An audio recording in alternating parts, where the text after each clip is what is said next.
Պարոն Զուրաբյան, առաջին նախագահի հայտարարությունից հետո, որ պետք է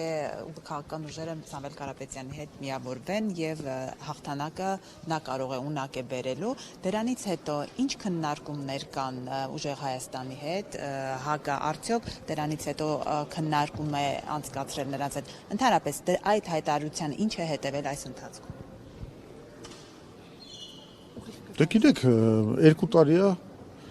մեր կուսակցությունը, ես էլ բազմաթիվ հարցազրույցներում, նաև ձեզ տված հարցազրույցներում, Ազատությանը տված հարցազրույցներում միշտ ասել եմ, որ անհրաժեշտ է ռացիոնալ, իրատեսական, ինչ ասեմ, առողջ մոտեցումներով ուժերի համախմբում։ Ճիշտ է, միշտ ասել ենք դրա մասին։ Դա շարունակում է մնալ մեր դիրքորոշումը։ Եվ տենում եք, որ քայլեր անում ենք ընդառաջ այդ նպատակի իրագործմանը, մեծ կոնսոլիդացիայի մասին է խոսքը, միշտ դրա մասին խոսել ենք, որ դա արդյունավետ միջոց է մոբիլիզացիայի ժողովրդին, եւ ես հուսով եմ, որ դա կկայանա։ Քանի դեռ չի կայացել, մենք մեր ընտրազանգվածին անտեր չենք թողելու, մենք ունենք մեր ընտրաշավը։ Ինչպես է հնարավոր ունենալով վարչապետի թեկնածու առաջին նախագահը նման հայտարարություն։ Այդ դարդուցավ են անում կոնգրեսի համար, հա։ Վարչապետին այս թեկնածուն թողած պաշտպանում է Սամվել Կարապետյանը։ Ես այնքան զգացված եմ այս ԿՊ-ի այդպիսի ինչ ասեմ, սրտացավ վերաբերմունքի համար, իսկ ինձ թվում է իրանք ուղղակի ուրիշ բանից են շատ ծանր իրանք զգում, կապված այն բանի հետ, որ ամենակիչը իրանք ուզում են հենց այդ սցենարի իրականացումը։ Այսինքն իրանց համար դա մահացու սցենար է։ Հետևաբար պետք է sense մեկ էլ ինձ պաշտպանեն Լևոն Տեր-Պետրոսյանից, չգիտեմ, բան կոկորդիլոսյան արդյունքներ թափեն, պարզ է, էլի։ Sense միամիտ ինչ որ խաղեր են, որոնք որևէ ինձ թվում է ազդեցություն ոչ մեկի վրա չի թողում։ Ինչա, շատ պարզ բան է, մենք կոնգրեսը ունի իր գիծը, իր ծրագիրը, տեսակ այսօր հրապարակեցինք էլ ինչա մեզ հետաքրում եւ ոնց ենք մենք տեսնում ելքը Հայաստանի համար, այդ ուղղությամբ գնալու ենք։ Եթե հաջողվի այդ ուղղությամբ գնալ միասին, շատ ավելի լավ, ու մենք ամեն ինչ անելու ենք, որ դա լինի։ Հիմա Տեր-Պետրոսյանը դա անում է։ Կլինի, չի լինի, մենք մեր ճանապարհով գնում ենք։ Բայց ես ավելի տրամադրված եմ նրան, որ այդ համախմբումը կայանա։ Իսկ եթե այդ հարցը ձեզ ուղղեն զանգվածը, որը դեռ չի կողմնորոշվելու, անդրելու, այրանց ինչ կպատասխանեն։ Ինչ հարց, օրինակ ինչ հարց։ Կոնգրեսն ունի իր վարչապետի թեկնածուն, Հանձին նստել, բայց Լևոն Տեր-Պետրոսյանը Ես այդ հարցին արդեն 70 անգամ պատասխանել եմ։ Հաստատիրոջը փոխեկում եք պատասխանում են մասային, որ դեռ չի Այդ նույն, չէ, ինչ նշանակում մասային։ Ասում եմ 1000 անգամ բացատրել ենք, մենք ունենք մեր ծրագիրը, մեր մոտեցումը, մեր թեկնածուն, մենք գնում ենք, ընտրաշավը, եթե տեսնում եք, ծավալվում է, մենք գործ ենք անում։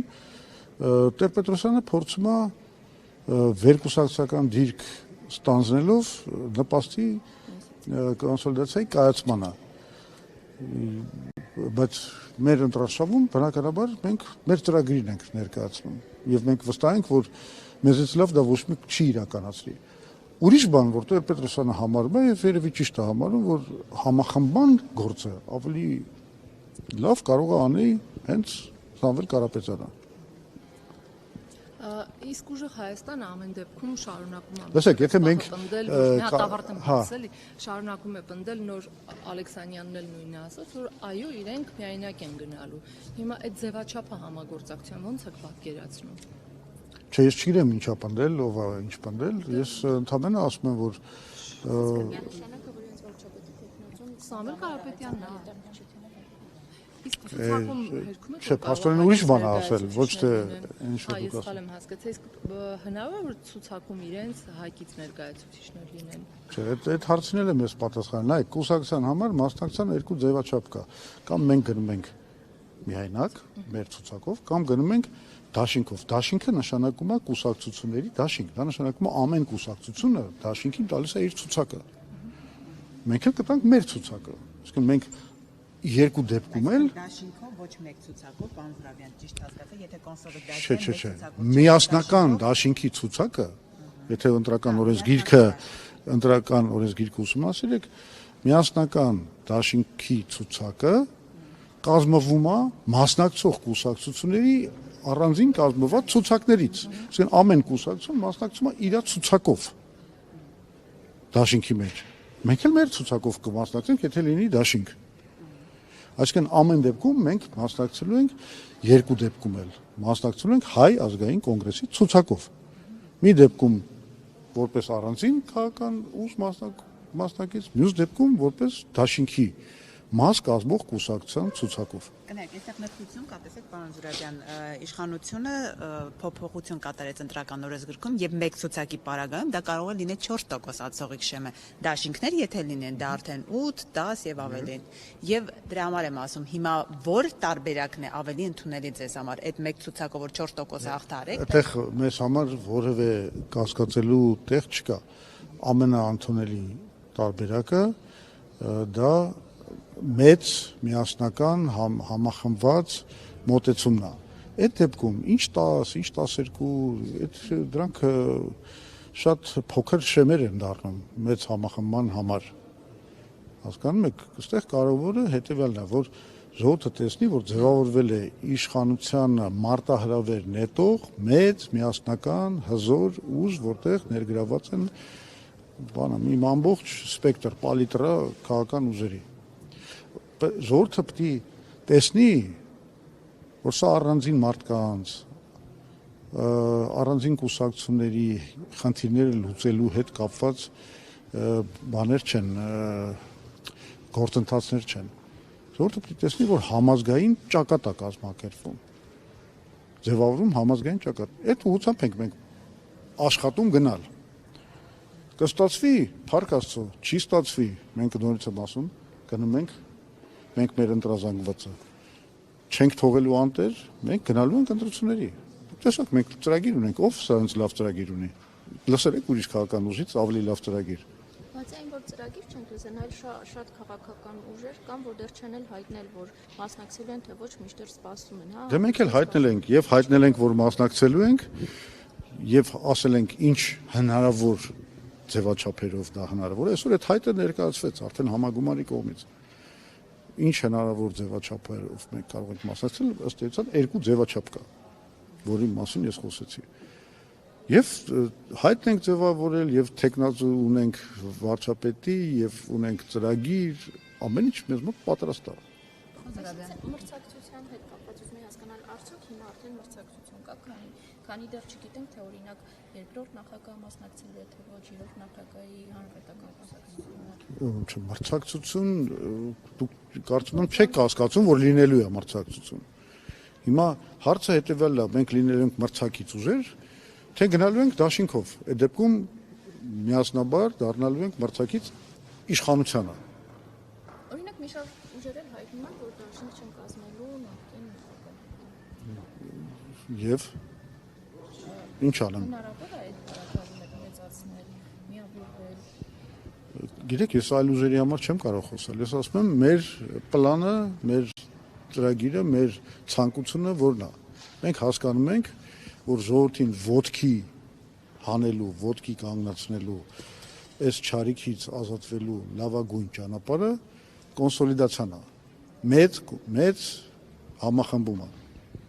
Պարոն Զուրաբյան, վերջին օրերին արտաքին հետախուզական ծառայության հայտարարությունը բավականին հետաքրքիր իրավիճակ է ստեղծում եւ շատերը կարծում են, որ դա հող է նախապատրաստվում ընտրություններից 3 ամիս առաջ նման հայտարարություն տարածելով, որ որոշակի ուժերի թույլ չտան մասնակցել ընտրություններին։ Ինչի մասին է ձեր կարծիքով արտաքին հետախուզության ծառայության այդ հայտարարությունը, որ մեր քաղաքացիներին դրսում ճնշում են, որ գան մասնակցեն ընտրական գործընթացին։ Ուրեմն վստահաբար մենք տեսնում ենք, որ այս իշխանությունները հասկանալով, որ շատ ցածր վարկանիշ ունեն, փորձում են արհեստականորեն սահմանափակել մեր ժողովրդի ազատությունները ժողովրդավարական ընտրությունների առումով։ Դրանով են զբաղված։ Հիմա լավագույն քարոզչական սխեման, որ կարելի է դրա համար հնարել, հետևյալն է։ Հայտարարում ես, որ քո բոլոր քաղաքական հակառակորդները ուզում են պատերազմ, որ ընդ որում